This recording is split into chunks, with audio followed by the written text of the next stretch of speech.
I'm 7, and a bunch of us are playing outside in the neighbor's backyard around this huge oak tree with a slope on one side. An old rope's tied to a thick branch way up high, and we all take turns running and jumping and swinging through the air. And then it's Doug's turn. I feel a knot in my stomach.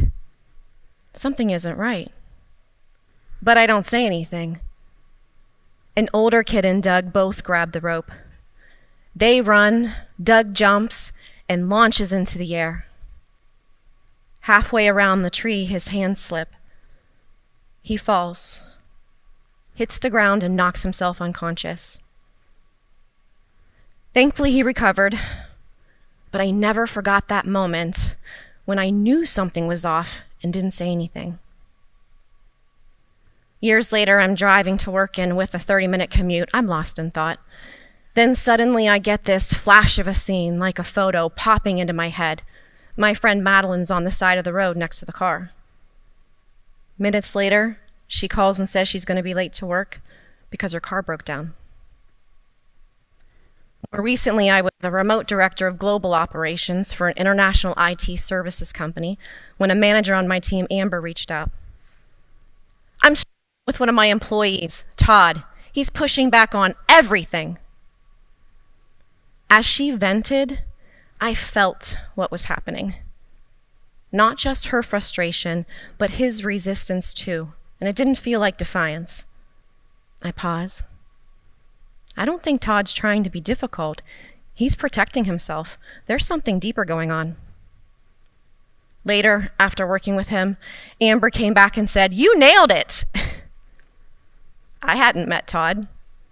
I had no data, but my intuition knew. I had so many of these fascinating moments in my life that I decided to deep dive into understanding the nature of human intuition. And with a primary career focus on business leadership, it just made sense to explore intuition and leadership. Have you ever made a decision that made no logical sense, but turned out to be exactly right? You couldn't explain it. There was no proof.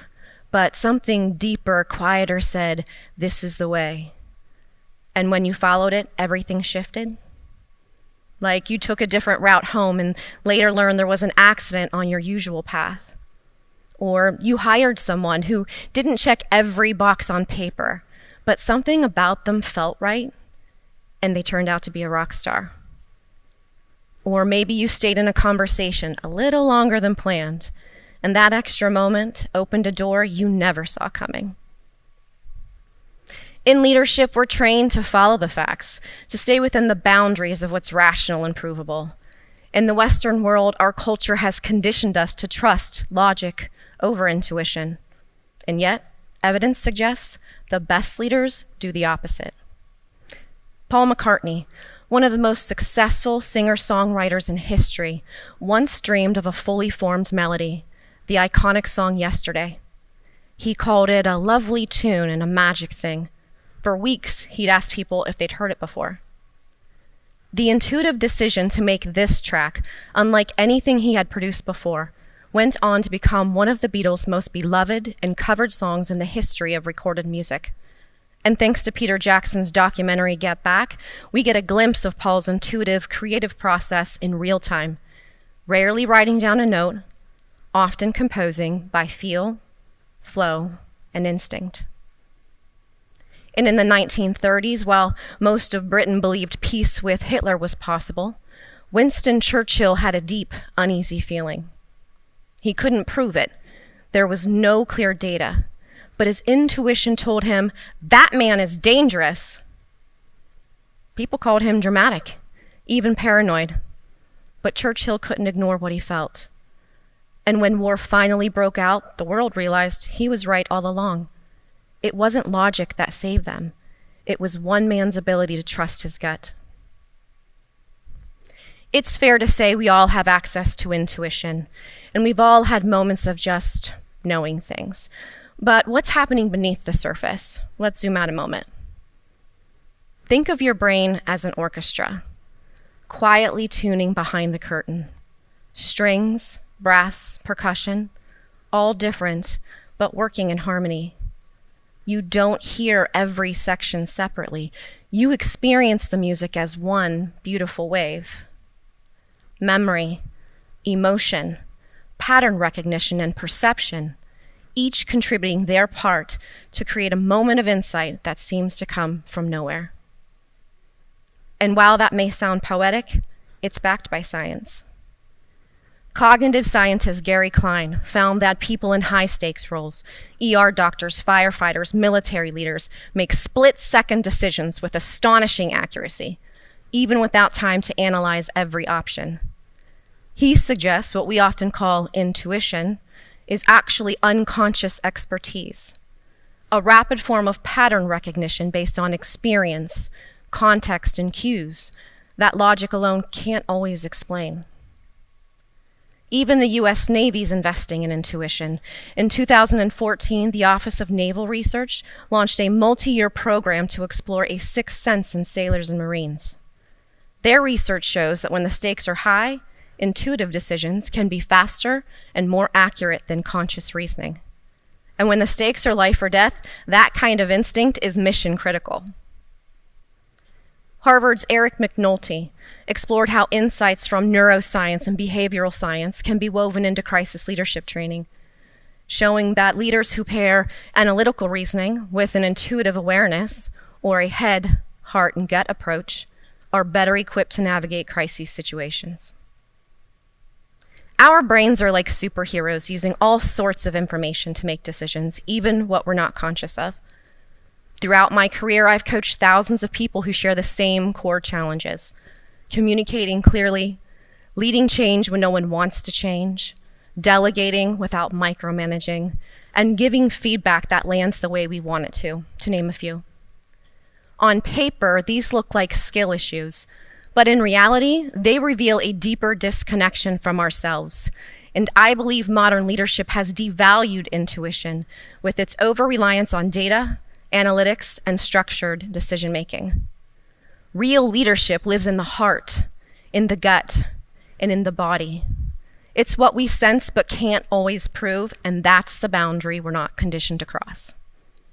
So, okay, the big questions are, we have this ability, but how do we actively and responsibly harness it? And can we systematically improve our intuition to get better results? Well, now for the exciting part, and the reason I'm here today. Let me introduce you to a tool I developed, the VIEW method. It's a 4-step process that helps you access your intuition, shift your perspective, and make aligned decisions. To make it simple and a little fun, let's walk through the VIEW method using a relatable example, planning a vacation. The first step, V, visualize the situation fully. Visualize.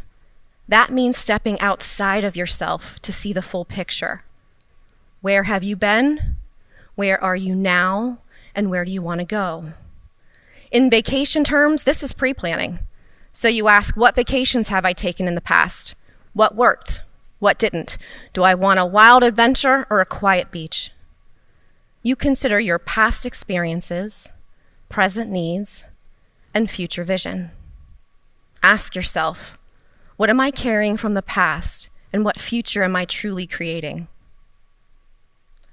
Second is I, investigate internal alignment. Investigate. This is where we turn inward. We tune into our emotions, assumptions, and energy. Now you've picked a vacation destination. How are you feeling about it? How's the family feeling? Dreading it, excited? Are there any silent worries? This step is about listening beyond the words and honoring what your inner signals are telling you. Ask yourself, what does my intuition already know that my mind hasn't caught up to yet? Next is E, elevate perspective. Elevate. Now comes the shift. This is the moment insight clicks into place. Let's say your family split. Some want the beach, others want a safari. There's tension. So instead of choosing sides, you pause and ask yourself, why are we taking this trip? Is it about rest, adventure, reconnection? When you elevate and rise above tension, you often find a third option or a new way to approach the situation. Ask yourself, what becomes possible when we rise above tension and look for alignment? And finally, W, wisely act with insight. Wisely act. Insight isn't the finish line. It's the launch pad for action. This final step is packaging all we learned to this point into something tangible. Now you book the trip. You make the reservations. You communicate clearly. You stop people-pleasing and second-guessing. It's not about perfection. It's about moving forward with insight and alignment. Ask yourself, what does wise, aligned action look like in this moment? That's the VIEW method. And yes, it works for even vacation planning. The VIEW method isn't about ignoring logic. It's about expanding your leadership lens and a process to trust your inner data as much as the outer. It's the art of making decisions that align both with what logically makes sense and feels right, uniting logic, emotion, and intuition into one clear direction. Let's recap VIEW. Visualize the situation fully, your past, present, and possible future. Investigate internal alignment by tuning into what you feel. Elevate perspective by moving past tension and insights emerge. And wisely act with insight and alignment. We've been conditioned to believe that intuition isn't reliable, that it's not data, but evidence suggests otherwise, and our experiences confirm it. Every one of us has had moments when we just knew. And that knowing, when honored, can change lives. Intuition isn't mystical. It's a leadership superpower. It's what we sense that others can't see. And when we access that internal compass, we lead with clarity, connection, and courage. I leave you today with this. Harness your intuition with the VIEW method. Start listening to your intuitive intelligence and lead from the inside out. It may be the superpower you've been ignoring all along. Thank you.